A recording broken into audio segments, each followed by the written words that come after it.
Lovely to see you. And thank you for coming yesterday. No, don't, because I felt that it's my duty as an Indian to voice my anguish, my apprehension at what's happening.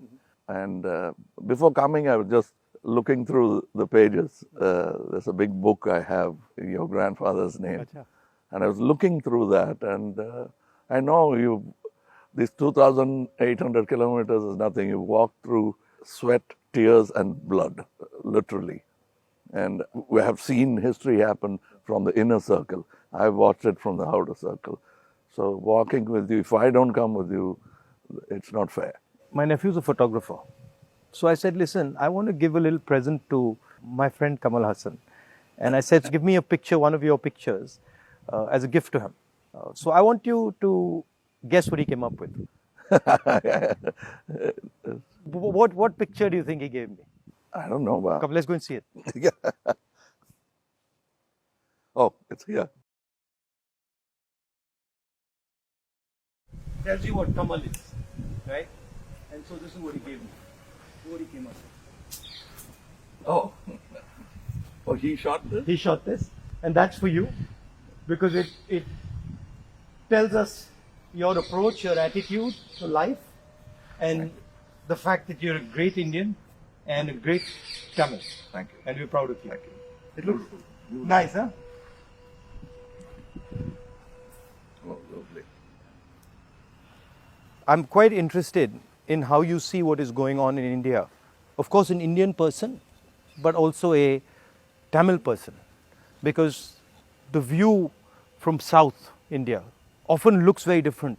It is. Than the view from North I'm India. sure it is the same from Assam or Meghalaya. The same, exactly. At the capital. We forget history, and we are only agitated by the topical or recent happenings. I talk a lot about Gandhiji now. It is not right from the beginning. My father was a congressman, but my environment made me a bitter critic of Gandhiji when I was in my teens. My father did not say, he said, just read history. I think you're talking from today. Yeah, but today matters, is my question. He's a lawyer, and he didn't argue with me on this case. Around 24, 25, I discovered Gandhiji on my own. And over the years, exponentially, I've become a fan. And that's me, to explain myself. To actually correct yourself and say sorry, that's why I made Hey Ram, Right. a film where I played a parallel assassin, Wow. wanting to kill Gandhiji. And as he goes nearer to the person and the truth, he changes. Yeah. But it's too late. Somebody else does the job that he wanted to do, but he had changed his mind. That's the story of Hey Ram. So you came up with the idea? Yes, that is my way of saying sorry to my Bapu. Excellent. That's quite a sort of sophisticated, intelligent way of looking at the problem. Yeah, because I have to take the onus of all the crimes, including what happened in your family. We let it happen. But I think inside what you're saying is hatred is actually blindness and misunderstanding. Yes, and the worst form of criticism is an assassination. I think that's very cheap. And It's a coward. A coward does that only because he has no other way to fight. But that cannot be the answer. So what's your view then of the violence and the hatred that is being spread in the country? I mean, I view it as a consequence of the fear that is being spread in the country. No, this is actually a synthetic, reproduced, Manufactured thing. I don't think so, because go into Kerala, more than Tamil Nadu, you will find amity prevails. Yeah. Unless you doctor it. You can do it from either side. I think there are more sides to it than just Hindu and Muslim.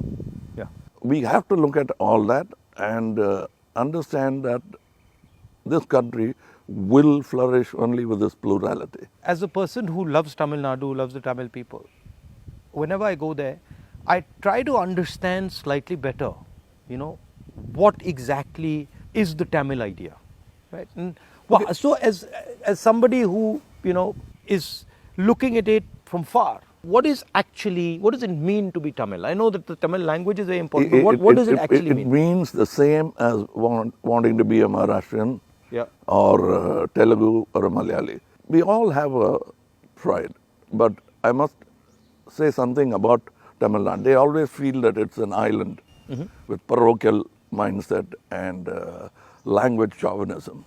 Everybody is proud about their language, but I can tell you, you can go to a village, any village or town, my town, and just stand in the middle of the road and shout Nehru. A dark man will turn around, or he'll say Bose. Somebody will turn around and he doesn't look anything like Nehruji or Bose-ji. And they'll turn, you'll find Gandhi, many Gandhis. That is the mindset. And at a particular point, they felt there was apathy from the center. That happens every time. It will happen with every government. They are now unhappy with what is happening now. But that's not permanent if you could approach it like you're doing it now. The reason why I want to celebrate your walk is reaching out to the people and lending the ear instead of standing on a podium and lecturing. That's commendable from your side. But my experience when I go to Tamil Nadu, right, is that they express themselves in a very passionate, it's different expression. So if you go to Maharashtra, people show affection, but the way the Tamils show affection is something completely different.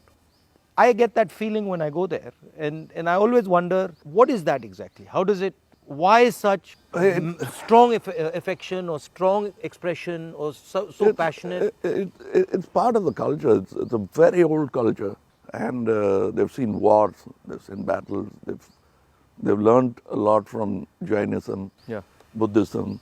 It's a mixture of everything. That kind of affection was enjoyed by Kamarajji, MGR, all those leaders. They are moved to tears, laughter, screaming when they see the man of the... I think around the country it's like that, with variations. And also the Tamil language is very important to them. Yes, I think even non-religious, godless people celebrate Tamil and worship Tamil. So you said you've got, you're doing this fashion business, and so you know a lot about what is going on in the rest of the world. How do you see the United States, China, these countries? Where do you see India's place in all this? Nowhere less than them, but we should walk the talk.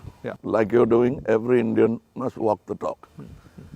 I want to be, or simply resigning yourself to calling it a third world country. You can't do that anymore. That's blasphemy. And you said in our earlier discussion that production has a lot to do with it. The ability to produce something and sell it outside India, not just in India. We can't have a toddy mindset because you can't bottle it. It has to be had then and there. We are in G20 not because of one government, successive governments. And whatever good they could do, that has accumulated and come to this day.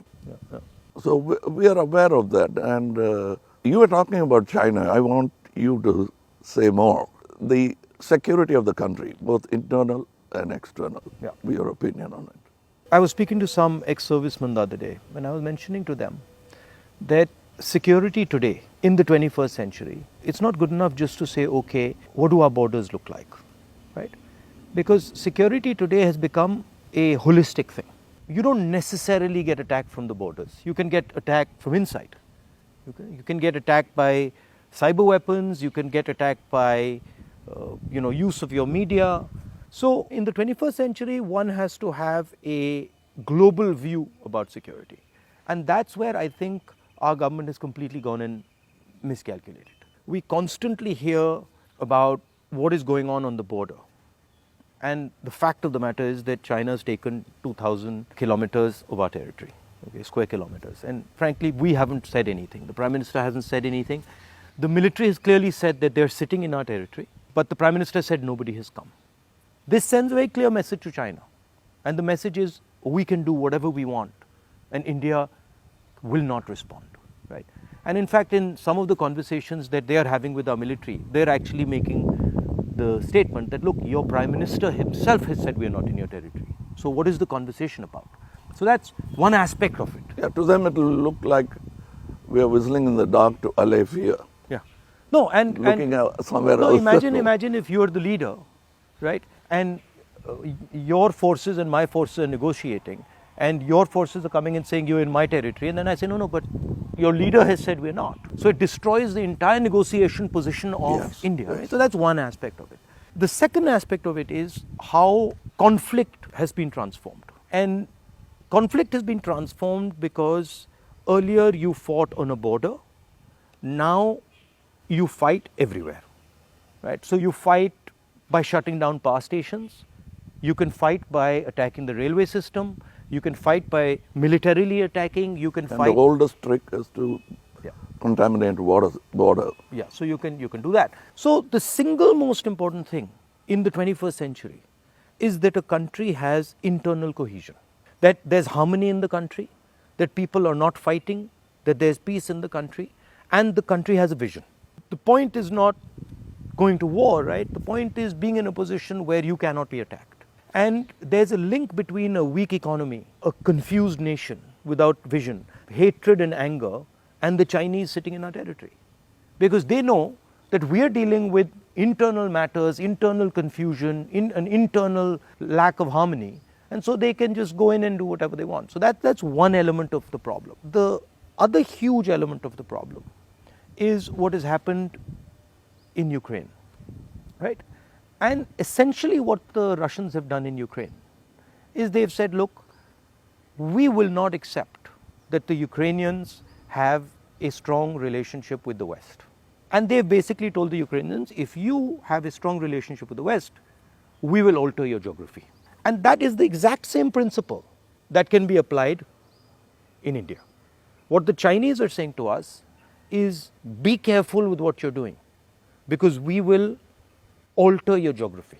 We will enter Ladakh, we will enter Arunachal, and what I can see is them building a platform for that type of an approach. So as an Indian person, I don't want to be somebody who's warmongering, but I'd like our country to be aware that there are real problems on the border, and those problems on the border are connected to what is going on inside our country. When Indian fights Indian, when the economy doesn't work, when there's joblessness, our external opponents can take advantage of that situation. Yeah, so that's broadly an opportune moment Yeah. of distracted. Yeah. So one of the things that we've constantly telling our government is talk about it. If you don't want to talk through the media, at least talk to the opposition. We understand these things. We might be able to help you, advise you, bounce ideas off us, but they just don't listen. So it's the approach that we understand everything. The other aspect of it, which you touched on, is that frankly there's no one who can compete with China. I do not believe that on production, on as far as the economics is concerned, I do not believe that the West can take on the Chinese. I believe that India can take on the Chinese. We have the population. We have the population, we have the people. What do you need to take on the Chinese? You need a young population, you need large numbers of people, you need a large educated base. Compared to China, our population is younger. Exactly. Right? And if you see the West, right, and this might be a bit controversial, but they've got too much, they're flabby. They're living in opulence. They live on, they are outsourced. And they outsource, right? Whereas our people, they know what a struggle is. They understand difficulty. So I think as an Indian person, I see a huge opportunity for India to become, like China, the producer of the world, right? And of course the West has a space which is high-end manufacturing, high technology, etc., which they're very good at, they'll dominate. And we should try and challenge them on that. But I do not think they can compete with China on the large-scale manufacturing, blue-collar work. And I think that's the tragedy, that we are walking on these streets, you walked with us, and all our children are saying we are unemployed, when in fact we could have huge amounts of employment through our agricultural system, through sort of manufacturing. The constant neglect of agriculture is disgruntled many Tamilians. They voiced, they came here, they didn't even get an audience. India has skills, and it has skills everywhere, right? I always say that the next Satyagraha is the skill set development for India. Right. Because making thousands of lawyers who won't get a job, thousands of engineers Exactly. who won't find a job. Instead, if you develop their skills, they can have their degree but pursue their passion. Instead of me talking about other subjects generally, let me talk about where I come from, the film industry. But the number of training facilities, 200 jobs in a film, and there's no ITI for that. So what it is, right, is actually a disrespect of skills. You will not respect the person's skill and then say, okay, as the nation, how do we empower this person's skills? So I gave you the example of Bellary, right, which is the jeans capital of India. Now, Bellary should be exporting jeans to the rest of the world, should be exporting different types of jeans, should be innovating on jeans. Right? Bellary has been shut down because of demonetization and wrongly applied GST. And you've literally taken a hub which could challenge the Chinese across the world in making jeans, and you've destroyed it. It used to have 4.5 lakh people working there, it now has 50,000. Like something like what you're doing with Khadi, right? I mean, who would know that that's a Khadi jacket? Nobody. Right? More than the publicity of it, the reach of it. Exactly. And Americans are loving it. And then you got the history of Khadi, right? Because if you start to say, well, this is Khadi from the Indian freedom movement, this is made by Yes. Indian people by hand, this is what fought a superpower, you can make a beautiful story out of it. Yes. And it's not done in a modern factory. Yeah. It's done by people sitting in villages and handmade. Exactly. You know, I'm very happy and honored to be sort of partnering with these people who've been neglected. They're almost on the verge of closing down and going back, thanks to GST. So how many people now are working there? We have not started a full-fledged tailoring system because we only have 12 outlets and we can supply with a number of tailors. But the number of weavers are many. Right. They are in Telangana, Karimnagar. We are sourcing it. We are going even to Kutch and other places so that we can bring India together. So that's it was very nice. It was very nice of you to come, I must say. I with all the situation and the BJP and sort of the ability they have to coerce, I think it's also a brave thing. That's why I think that's why he gave he came up with that idea of the picture. No, It's not easy. I'm glad he thinks of me that way, but I still remember the speech by Gandhiji when he said, "Shake the lion's mane," for which he was incarcerated. So we have the strength and ability, but I'm happy that you're meeting people, practicing jujitsu, walking miles and miles and miles. It's nice. And because you're doing exactly what Gandhiji did, to understand the nation before fighting for it. No, it's quite a fantastic experience. I remember walking from Tamil Nadu into Kerala. It's completely different. Yeah. And as you said, it's changed, but then it's the same. So there's huge commonality and then there's huge difference. That's the individuality of it. That's the plurality that we should not lose Exactly. at all. Yeah. And I think a lot of what we traditionally have is also the artisan, the small and medium person, the little clusters who have huge skill, but they are sort of hidden away, hidden treasures, so to speak. Yeah, I think it's very important that a government in position should bolster like farmers during the Gaja calamity. For them, after some time, party affiliations don't matter. The calamity that they're facing is The pain is the most important thing. It doesn't matter. And politicians always go and talk about the next election.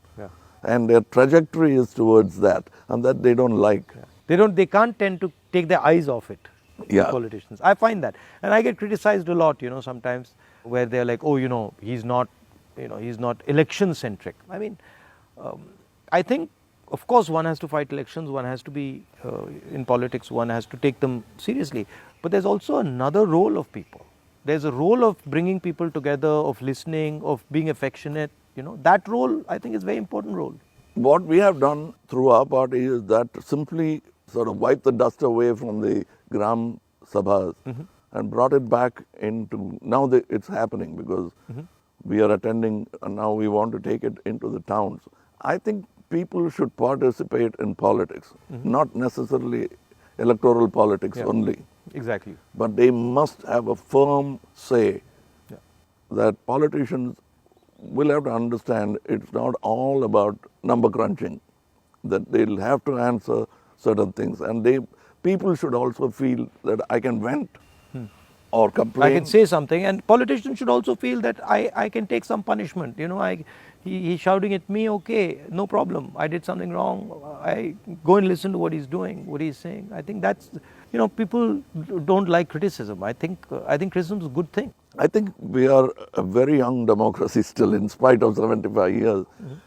The reminiscence of the monarchy is still in our mind. Yeah. Now that's a profound thing you've said. It's true. It's still, they want loyalty. And politicians who are in power want to somewhere behave like a king. Because it's not too far behind in history that we had princely states. 70 years, yeah. But I think if you look, a lot of sort of our chief ministers and leaders, the approach is that of a king. You look here like unilateral decisions. I will do whatever I want, not taking into account what people feel, not listening. I think there's quite a lot of that. Yeah, and they are offended when you call them a civil servant. Yeah. I'm not a civil servant. Yeah. I'm in position, I'm in power. But that's what we are, ultimately. It should be a position of honor rather than position to usurp. Yeah. The trustee idea of Mahatma Gandhi. Over the time, I'm looking for people who are at least a semblance of that in them, because it's unique. Is a tall international figure. Yeah. And that we realize when he's not there. Well, anyway, I won't keep you. No, I'm keeping you. It's lovely to see you. And whenever you're in Delhi, next time, maybe we go and have a meal or something. Yeah, sure. I'd love to do that. And I'd like you to look into our thing I've sent. I will. I'll give you and my your measurements. I will 100%. We'd like to dress you up. Okay, I'll do that. Thank you. Thank you. Thank you for the time. Thank you.